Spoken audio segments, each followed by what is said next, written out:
Anong gusto mong sunod?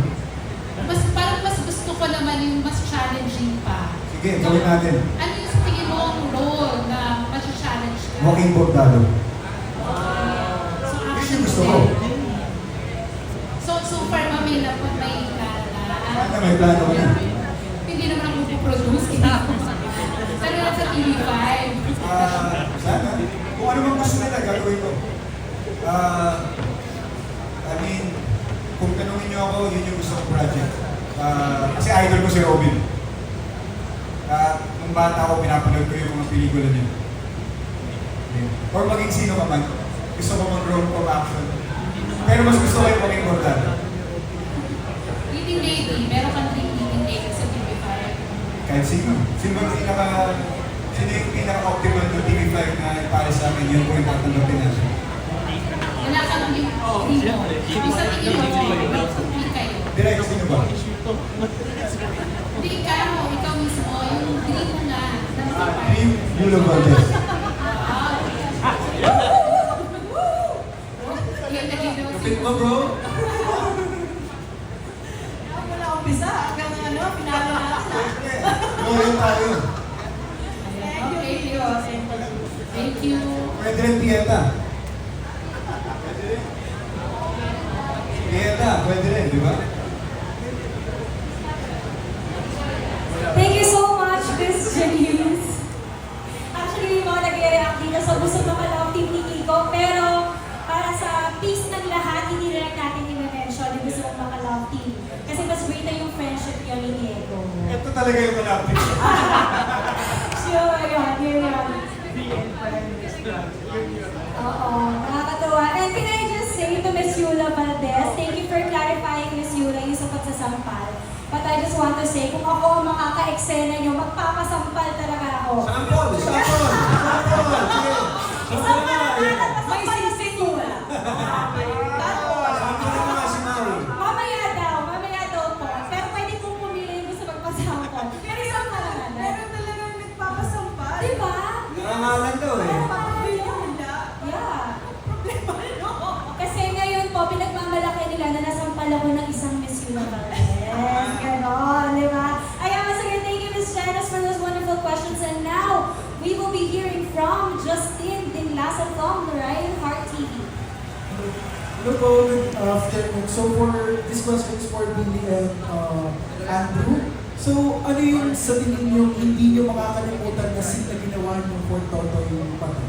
The last one for sure. Actually, yung last day namin, kasi para sa akin yun yung pinakamabigat na eksena. Kasi alam ko din na last taping din na namin yun. And of course, lahat naman po ng mga actions na ginagawa namin. Lahat kasi na eksena ni Kiko, halos nandun ako. So talagang hindi ko makakalimutan yung mga... Kasi nagtutulungan kami kung para mapaganda yung mga actions na ginagawa namin. So, ayun, yung mga eksena, mga ganyan. Favorite ko sa atin, hindi sa Toto eh, sa Lumuhod. Ano yun? Kasi nagkasando ako ng isang taon nun eh. Yung isang Oo. pilot episode. Yung naalala mo yung direct yung pilot natin? Isang buong sobrang araw, ganda. isang eksena. Fight scene, sobrang ganda. For Billy? Sorry, ano yung question? Ano yung hindi mo makakalimutan na scene na ginawa mo throughout the year? Ako masasabi ko yung simula at huli. Yes! Nung simula kasi, ang character ni Dustin, sobrang layo niya kay Bidok sa Lumuhod. Na, sabi ko first day pa lang, nag-roll up na yung character. Tapos yung huli, at malalaman niyo kung ano mangyayari, at naging all out din siya. Yun para sa akin yung hindi makakalimutan. Thank you. So for direct naman po, since tapos na yung taping day, so ano yung nakita niyo pong improvement ng bawat isa from the start up until the end when it comes to acting? Kagaya nga ng sinasabi ko, acting wise, syempre dahil ang lead actor namin ay si Kiko, nakita ko kung paano yung growth niya. From hirap na hirap maglabas ng illusion into someone na kayang ilabas yung eksaktong illusion. Kumbaga, hindi ko siya masasabing ham actor kasi siyang magaling na actor.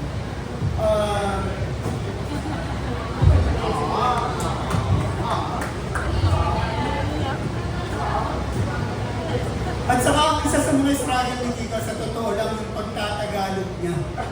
Yan. Kumbaga, akala lang natin magaling siya mag-Tagalog, pero kapag sa eksena, talagang sobrang struggle niya, pero hindi natin nakahalata, di ba? Kasi siya mismo, hindi yung kakulangan sa kanya. I mean, sa pagkatao niya, kasi Inglesero talaga siya. Ganun siya pinalaki ng magulang niya, pero hindi natin nakahalata. Dahil dedicated siya maging magaling na actor, labas ko kami yung pinakatama. Hindi ko nakikita na nagkakaroon siya ng frustration kahit ilang beses kong ipaulit sa kanya yung eksena. At saka ako yung klase kasi ng director na madalas hindi ako sumusunod sa script. Kung ano yung nakalatag na script, masasabi mo ng lahat yun.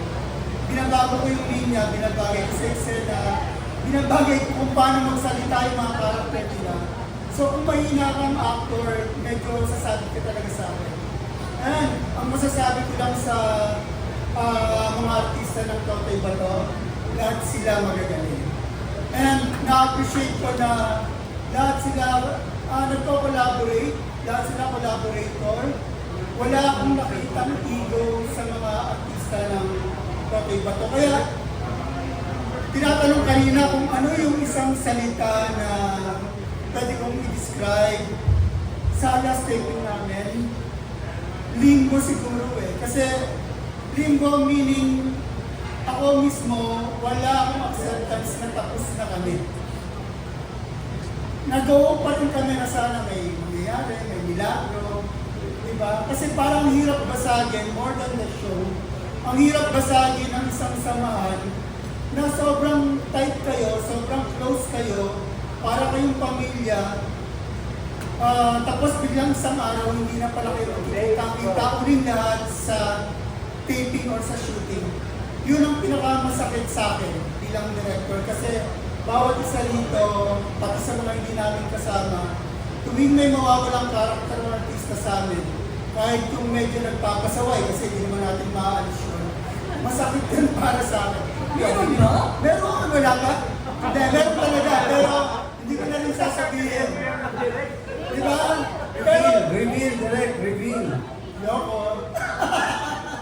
Ayoko talaga. Pero kahit sino man yun, Ay, wag mo pala, pag nababawasan kami ng isang artista, kasi gano'n naman, sa isang pamilya, meron talagang black sheep eh, di ba? Sa amin hindi naman black, gray sheep lang. Kapag may nawawala sa amin dahil minamahal namin ng isang isa, nasasaktan kami lahat. So, yun lang yun.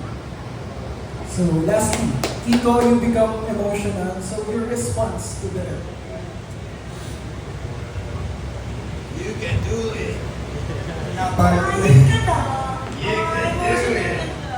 Isang karangalan na sabihin sa'yo ng director mo na marunong ba umarte.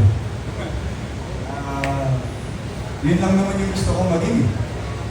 Mahusay na actor, gaya ng Lolo Paquito ko, gaya ng Manong Joe ko, gaya ng nanay ko si Chesca Diaz, gaya ng ate ko si Kari. So, means a lot. Galing sa isang mahusay na direktor.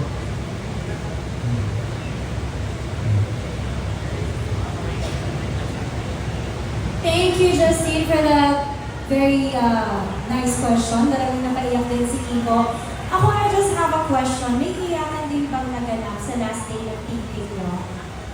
Meron? May umiyak? Wala. Medyo strong lahat ng last day. In-enjoy nyo na lang. Pag-asa pa kasi na namin. Naiyak kami sa pagod. It didn't feel like your last day kasi. Well, that's okay. At least you got to enjoy it from a good, from a good headspace also. Okay, now we would like to call on Carl June Canole from Kapatid Insider. Hello po. Congratulations sa one-year run ng Totoy Bato. And sa finale, anong aral na napulot nyo sa Totoy Bato? Question to for everybody. Let's start off with Billy. Aral. Huwag kang susuko. Ilaban ko lang na ilan. Jano? Ako, from Kiko's character, paninindigan. Kasi talagang to the end, pinanindigan niya yung paniniwala niya, puso niya, ni Totoy. Diego. Ako naman po, ang nakita ko bilang isang kontrabida, lahat tayo, in our own stories, tayo ang bida. Kasi para kay Dwayne, siya naman ang tama eh. Ang pakiramdam niya, kinuha ni Totoy lahat sa kanya. So para kay Dwayne, wala siyang mali. Ang mali talaga si Totoy. So that's how we perceive our lives in the same way. Lahat tayo ay, we are our own bidas in our own story. Tayo yung main character. Kasi sometimes medyo yung right and wrong, it's a very fine line. Very fine. Hindi mo na napapansin na papunta ka na dun sa dark side. So, nakikita ko, I guess, ang pinakamagandang mensahe na nakita ko talaga is, you have to be in touch with reality. Kung ano ba talaga ang tama na gano'n.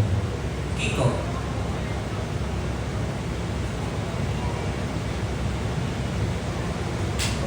Commitment. Why? Gagawin ko lahat para makuha yung gusto ko. Yan. Miss Yula? Yes, walang magandang may dudulot ang paghihiganti. Katulad nung sinabi ni Diego, na pag-usapan natin yan, di ba? Minsan sabi ko, parang feeling ko, pagka nag-go against sa gusto natin sila Totoy, parang ano yung bida eh. Diba? Pag-usapan natin yun. Totoo yun. Ngunit, ang paghihiganti, walang magandang naidudulot. Naiganti mo man ang gusto mo, may peace ka ba? Mayroon bang, di ba? Marami ding mga taong madadamay. So, yun. Well, love. Love ang mananalo. Andrew. Para sa akin, walang magagawa yung kasamaan. Kasi at the end of the day, ang kabutihan pa rin yung mananalo talaga. And sa mga Love. And sa mga directors po ng Totoy Bato, ano pong aral na napulot yun? Sa akin, hindi black and white ang linya. Palagi tayong may gray area. Ang nipis lang ng linya na nag-iiwalay sa kung ano yung tama at mali. So ako lagi, kahit sa totoong buhay, ang lagi kong minsan, you should always judge the action by its intention. Ako, natutunan ako dito magtiwala. Bakit? Siyempre, kung di ka magtitiwala sa mga co-actors natin, and then sa director, sa script, sa mga kakayahan natin, di natin magagawa ng maganda yung mga gusto natin gawin. So, tiwala. That's all po. Congratulations, Totoy Bato team, for a Thank you. successful 1-year run. Thank you, Carl June! At maraming salamat po sa inyong lahat for those very insightful and engaging questions, of course, to our media friends. Thank you. And of course,